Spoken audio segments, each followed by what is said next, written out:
കർത്താവായ യേശുക്രിസ്തുവിന്റെ ധന്യനാമത്തിൽ എല്ലാ പ്രിയപ്പെട്ടവർക്കും പ്രഭാതവന്ദനങ്ങളെ അറിയിക്കുന്നു. ഇന്നത്തെ ദൈവവചന ചിന്തയ്ക്കായി സദൃശ്യവാക്യങ്ങൾ 24:19.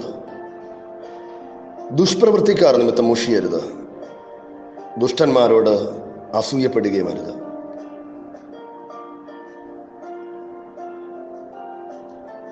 പലപ്പോഴും നമ്മുടെ ജീവിതത്തിൽ നാം മറ്റുള്ളവരെ നോക്കി നമ്മുടെ ജയപരാജയങ്ങൾ നിർണയിക്കുന്നവരാണ്. ഭക്തന്മാരെ ഇടറിക്കുകയും നിരാശപ്പെടുത്തുകയും ചെയ്ത ഒന്നാണ് ദൈവഭയമില്ലാത്തവൻ്റെ ജീവിതത്തിൽ വരുന്ന ഉയർച്ചകൾ. 73-ാം സങ്കീർത്തനത്തിൽ ആസാഫ് എന്ന ഭക്തൻ ഇപ്രകാരം പറഞ്ഞു: ദുഷ്ടന്മാരുടെ സൗഖ്യം കണ്ടിട്ട് എനിക്ക് അഹങ്കാരികളോട് അസൂയ തോന്നി.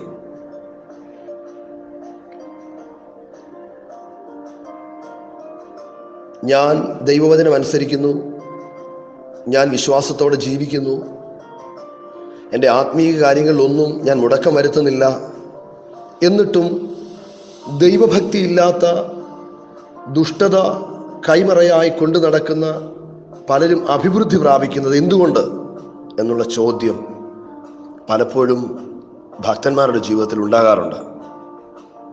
എന്നാൽ ദൈവത്തിൻ്റെ വചനം ഓർപ്പിക്കുന്നു: ദുഷ്പ്രവൃത്തിക്കാർ നിമിത്തം മുഷിയരുത്, ദുഷ്ടന്മാരോട് അസൂയപ്പെടുകയും അരുത്. ഇവിടെ ദുഷ്പ്രവൃത്തിക്കാർ എന്ന് ഓർപ്പിക്കുന്നത് നമ്മെ തരം താഴ്ത്തണമെന്നും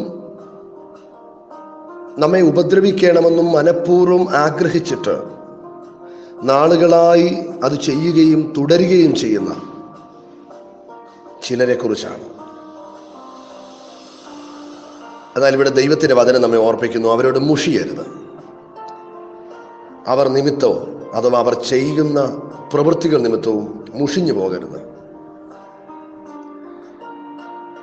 ഇവയൊക്കെ ചെയ്തിട്ടും അവർക്ക് എന്തുകൊണ്ട് ശിക്ഷ വരുന്നില്ല എന്നും ചിന്തിക്കരുത്.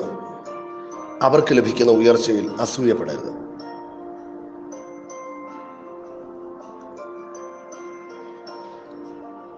നമ്മുടെ നടപ്പുകളെ ക്രമീകരിപ്പാനും നമ്മുടെ ചിന്താഗതികളെ ദൈവികമാക്കുവാനും നമ്മോട് വീണ്ടും ദൈവത്തിൻ്റെ വചനം ചില പ്രത്യേക പരിഹാര മാർഗങ്ങളെ ഉപദേശിക്കുന്നു. സദൃശ്യവാക്യം 13:20 ദൈവവചനം ഇപ്രകാരം ഓർപ്പിക്കുന്നു: ജ്ഞാനികളോടുകൂടി നടക്കാം, നീയും ജ്ഞാനിയായിത്തീരും. ഭോഷന്മാർക്ക് കൂട്ടാളിയായി തീരുന്നവനോ വ്യസനിക്കേണ്ടി വരും. കൂട്ടുകാരെ തിരഞ്ഞെടുക്കുക എന്നുള്ളത് നമ്മുടെ ജീവിതത്തിൽ ഒരു പ്രധാനപ്പെട്ട കാര്യമാണ്. പലപ്പോഴും നമ്മുടെ ഇഷ്ടത്തിന് കൂട്ടുനിൽക്കുന്ന സുഹൃത്തുക്കളെ നമുക്ക് വളരെ താല്പര്യമാണ്. എന്നാൽ നമ്മുടെ നല്ല നാളെ മുൻകണ്ട് നമ്മെ ഉപദേശിക്കുകയും സന്മാർഗത്തിൽ നമ്മെ നടത്തേണ്ടതിനും നീതിയോടെ നാം നിൽക്കേണ്ടതിനും ആത്മീക കാര്യങ്ങളിൽ നാം അഭിവൃദ്ധി പ്രാപിക്കേണ്ടതിനും തക്കവണ്ണം നമ്മെ സ്നേഹിക്കുന്ന, നമ്മെ ഉപദേശിക്കുന്ന, നമ്മെ തിരുത്തുന്ന, നമുക്ക് വേണ്ടി നല്ലത് മാത്രം പ്രതീക്ഷിക്കുന്ന ചിലരെ മാത്രം തിരഞ്ഞെടുക്കുവാൻ ദൈവത്തിൻ്റെ വചനം നമ്മെ ഓർപ്പിക്കുന്നു. 1-ാം സങ്കീർത്തനം 1-ാം വാക്യം ഇപ്രകാരം പറയുന്നു: ദുഷ്ടരുടെ ഉപദേശം സ്വീകരിക്കുകയോ പാപികളുടെ വഴിയിൽ വ്യാപരിക്കുകയോ പരിഹാസകരുടെ പീഠങ്ങളിൽ ഇരിക്കുകയോ ചെയ്യാത്തവൻ ഭാഗ്യവാൻ. 2 കാര്യങ്ങൾ ഈ പകൽ ദൈവവചനം നമ്മെ ഓർപ്പിച്ചു. 1, ദുഷ്പ്രവൃത്തിക്കാർ നിമിത്തം മുഷിയരുത്. 2, നാം സുഹൃത്തുക്കളെ തിരഞ്ഞെടുക്കുന്നതിൽ വളരെ ശ്രദ്ധിക്കേണ്ടത് ആവശ്യമാണ്.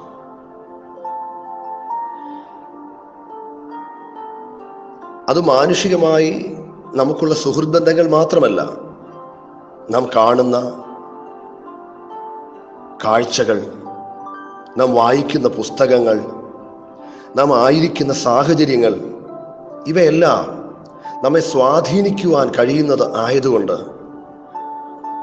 ആത്മീയ ഉത്കർഷയ്ക്ക് വേണ്ടിയുള്ളത് മാത്രം ഞാൻ തിരഞ്ഞെടുക്കും എന്നുള്ള തീരുമാനത്തോടെ ഈ പകൽ നമുക്ക് ദൈവകൃപയിൽ ആശ്രയിക്കാം. കർത്താവ് നമ്മെ എല്ലാവരെയും അനുഗ്രഹിക്കട്ടെ. ദൈവകൃപ നമ്മോട് കൂടിയിരിക്കട്ടെ.